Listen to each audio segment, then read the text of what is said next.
Yes. Brown, Yes. Linda Mulder, Yes. Bldg, Yes. Niemeyer. Yes. Beard. Yes, motion passes 7-0. Thank you. Health Department, Madam President, I move for revision. Great. I thought there's Sheila. I'm sorry, Councilman Brown. A revised 144, the Lake County Health Department, Local Public Health Services Fund 1161. This will be effective January 1 of 2025. Line 11441-001, Health Department, Health First Indiana Project Manager, presently at $57,750, proposed $72,100, a difference of $14,350. Those totals would be the same as I just read. 57 presently, the salary is at $57,750. The proposed would be $72,100 with a difference of $14,350. So. Second. Motion's been made and seconded. Discussion? Discussion. Councilman Niemeyer. Two questions. First one is with the passage of Senate Bill 1 and with the reductions in local health department funding, have you been looking at and considering positions like this and others that are kind of funded by this fund as to what their future looks like? Yeah, 100%. I mean, we have to. We took a big gut punch, I think, with the 9 million we learned we're getting 2.5 million. So that's a pretty significant decrease. So really for us, all options are on the table right now. Immediately, right off the top, we had about 6 positions planned to hire this year to meet our maternal and child health KPI. We're going to eliminate that entire program and try to find ways to either partner with others or do it in-house with the staff that we currently have. So that's immediately, I know that's going to happen. We've also been working with the budget to determine where we can cut. Unfortunately, a large portion of that is going to come from the money that we subaward out to local partners. Currently, we were able to subaward out about 4 to 5 million in a year, and so that's going to decrease significantly there. So definitely looking at that, trying to figure out how to optimize all of our budgets and how we can work on possibly cross-training staff so that we are filling gaps wherever we can. The other question, thank you, by the way, for that. The other question I have is when we see these requests from various departments on either reorgs or job titles, rarely do we have in our hands a job description. Oh. So what are the KPIs of this individual position? Sure. I'm so that sorry. staff. I should have included that. I can send it to you if you would like it. Thank you. So I was not there when she was hired on, but it is my understanding she is a project manager. So basically managing all aspects of the project from budgeting to program development to partner relations, and then to reporting and maintaining kind of our data analysis. So that's really project management is what she was hired to do. I will tell you, I have observed since I've come on, she has expanded way beyond that. She has gone into some staff development. She has gone into really assisting the teams with how to optimize their work output and really honestly bringing our department together. So I will say for her, she has extended beyond her job description, but really it is project management with Health First Indiana, and managing how our funds are spent, how our partners are engaged with, and kind of just the data keeping of all of our programs. Thank you. Thank you, Madam Chair. Any other discussion? So are you saying that she's receiving the increase because of the additional responsibilities that she's taken over? I mean, then I would suggest updating her job description. Well, I'm not saying that because it's my understanding this was decided before I came on. And I was not there for those discussions. You mean the pay increase? The pay increase, that was determined before I came on and I was told, oh, you just walk this form across the street. Okay. But I will tell you, I do know she has gone beyond what her scope of work was initially. All right. All right, any other discussion? Roll call, please. Ham, Yes. Brewer, Yes. Brown, Yes. Linda Mulder, Yes. Bldg. Yes. Niemeyer. Yes. Sid. Yes, motion passes 7-0. Appreciate it, thank you. Thank you. Okay, economic development. Tim's here. Madam President, I move to create a new line item in the general fund 111001. And line 63630, maintenance and service contracts. Second. Motion's been made and seconded. Discussion? Roll call, please. Brewer, Yes. Brown, Yes. Linda Mulder, Yes. Bldg. Yes. Niemeyer. Yes. Ham, Yes. Sid. Yes, motion passes 7-0. Madam President, I move to transfer in the Economic Development CARES Act, CDBG, CB Fund 9346 from 64220 building improvements, $5,000, transferring it to 62410 other supplies, $5,000. Second. Motion's been made and seconded. Discussion? All in favor signify by aye. Aye. Opposed? Motion passes 7-0. Thank you. Thank you. Madam President, Councilman Brewer. Lake County Commissioners interlocal governmental agreement, joint interlocal cooperation agreement between Cedar Creek Township, Indiana, and Lake County, Indiana for roof repairs in Cedar Creek Township, Lake County, Indiana. Second. Motion's been made and seconded. Discussion? Roll call, please. Brown, Yes. Linda Mulder, Yes. Bldg. Yes. Niemeyer. Yes. Yes. Brewer. Yes. Sid. Yes, motion passes 7-0. Okay, library boards. You're gonna do Gary. Madam, or you were. I will open nominations for library board for the city of Gary. Madam President, I nominate Robert Farrick, who is currently representing us on the library board, to continue for a 4-year term. Are there any other nominations? Hearing none, I hereby declare Robert Farrig a member of the Gary Library Board. Hammond, Madam Chair, I open up nominations. thank you. And Hammond, I nominate for reappointment Tom Novak, who's present. Are there any other nominations? All right, hearing none, I here declare Tom Novak Library Board member for City of Hamilton. Since reappointed Tom last year, and Tom's now the president of the library board, doing a great job. I just wanted to come in and thank you guys, be present here. It's a 4-year commitment, so I thought that's important. But yeah, they nominated me and I took the position of president and I'm proud of that. And All right, congrats. no, we're doing great. And I just want to remind you guys, we have almost 4,000 non-Hammond residents who are library members as well out in Lake County and elsewhere. We just opened we're the second community in Indiana to have a vending machine for books and DVDs. Northcott, 173rd, we're looking at putting one in Hessville. We just launched our app, which is going to let city students bring in their school tablets. They won't even need their library card. They can go right after school to the library. And we're increasing our events, 611 programs last year, over 12,000 attended. I want to invite you all June 15th, 11 a.m. to 4 p.m. We're going to have our Juneteenth celebration. And so just wanted to say we're doing well. We appreciate your support. All right, keep up the good work, Tom. Yes, thank you. God bless. Have a good day. Thank you. Thanks, Dave. All right, see you, Tom. All right, next, Northwest Indiana Regional Development Authority.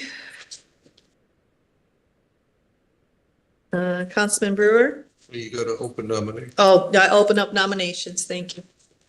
I'll nominate Our friend here, Randy Palmentier. Are there any other nominations?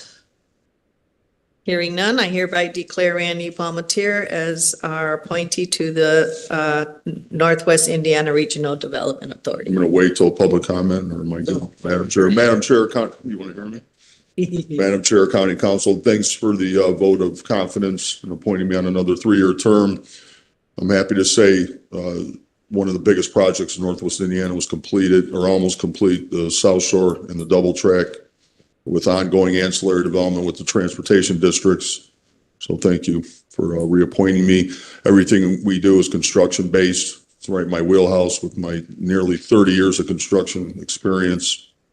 And I think I've lived up to what I told you guys when I went on in the first place, that I would keep you updated and come in and give you updates. And if you guys call, I take the calls. I try to do what I can do. And I will say, I know there's a lot of some people that don't agree with the RDA's inception, and it's there, but it exists, and we have an appointment on it, and I do my best for the citizens, taxpayers of Lake County. So with that, thank you.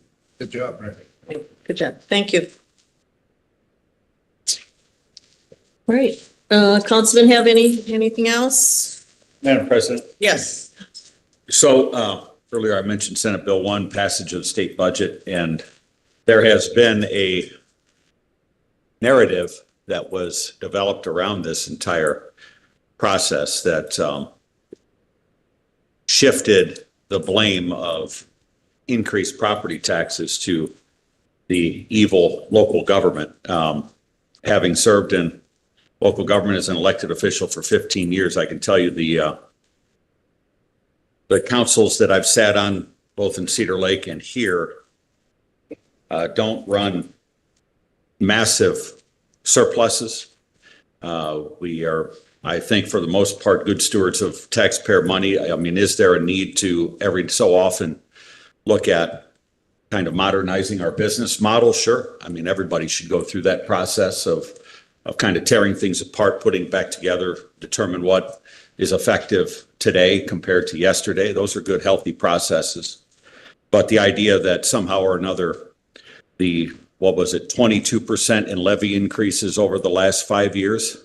Scott, is that the number?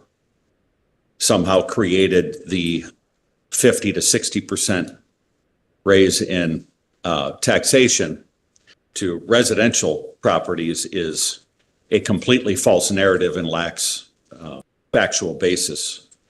And I think it's irresponsible that there are folks that serve us in Indianapolis that have perpetuated that narrative, because 22% doesn't equal 50 to 60% in any math. I'm no math wizard, don't have a degree in it, but I can figure that much out.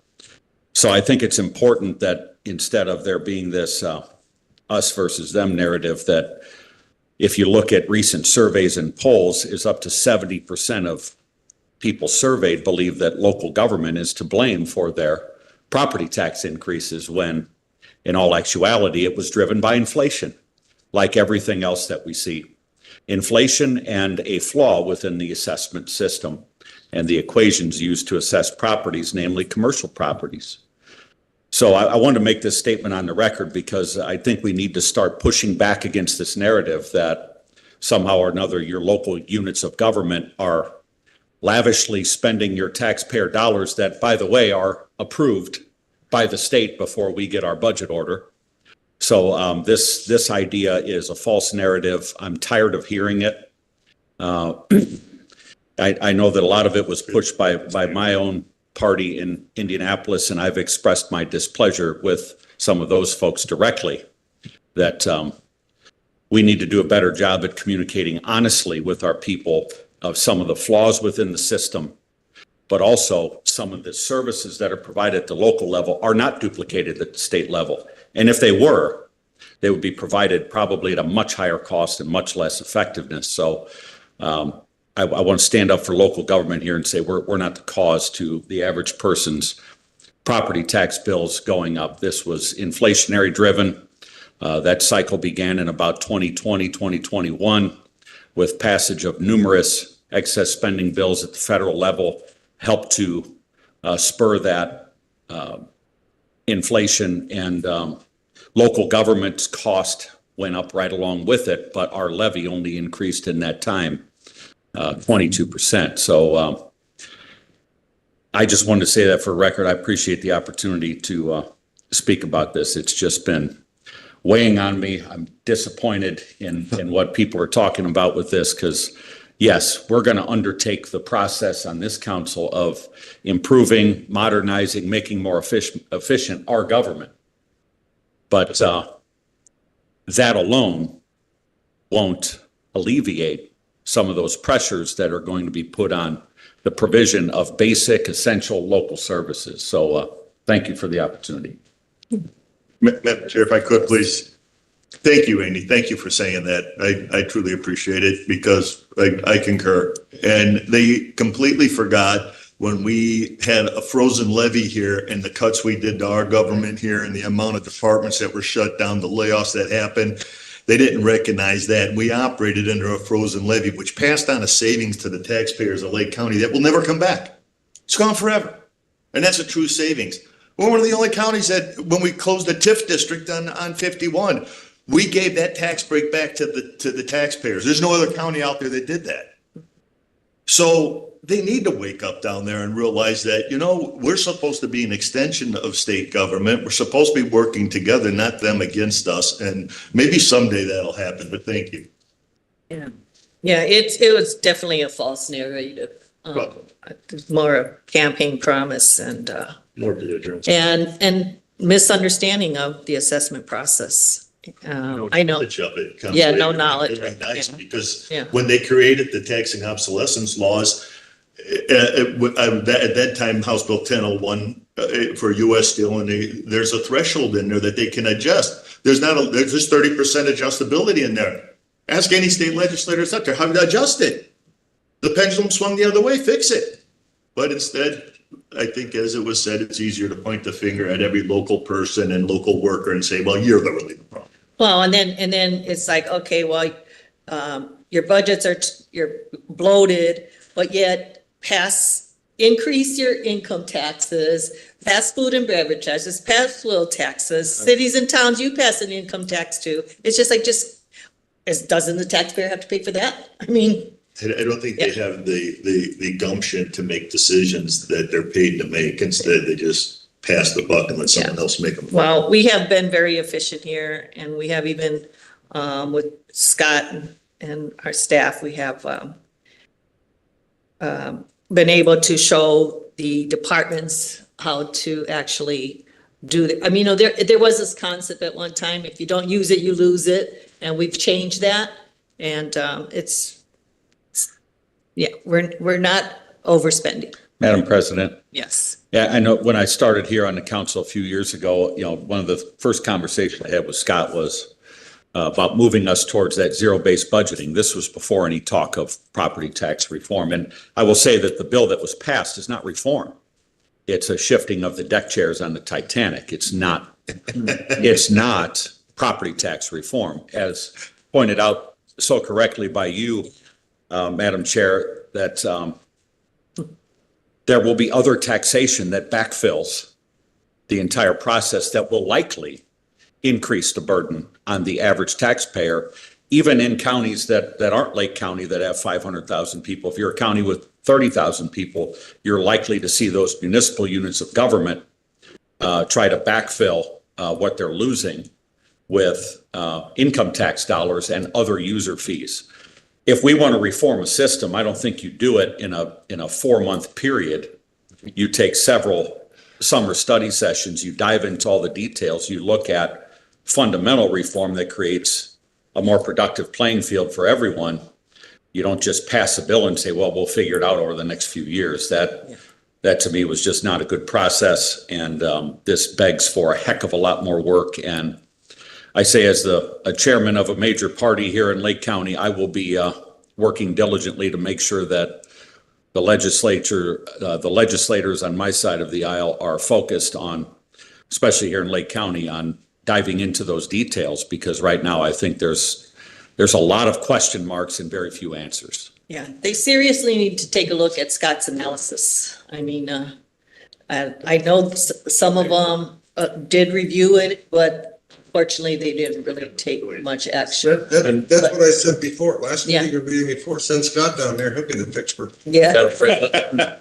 Madam President, Might- They listen, they listen. well, I'd just like to say, I'd like to thank former colleague here and Senator Dan Durnell. He voted against Senate Bill 1. And I talked to him before he went down there. I said, he's like, any legislation you want? I said, no.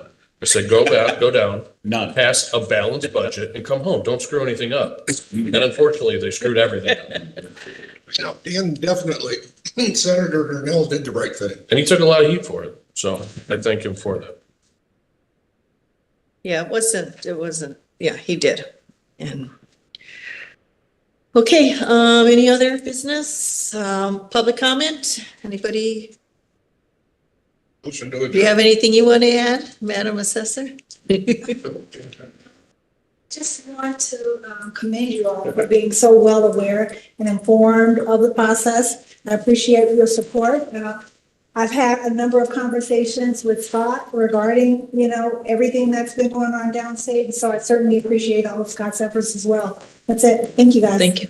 Thanks. All right, no public comment? All right, motion to adjourn? Scott, did you want to add anything? No, the conversations downstate are still going on. Dan's still organizing meetings with myself and their analysts like this week. So we're going to probably. Well, I appreciate the many times you went downstate and fought for us and tried to make them understand the process. They haven't offered you a job yet, have they? I No. wouldn't take one. There you go. I could double my salary, but. We're on the record on the way. That is, we're still recording.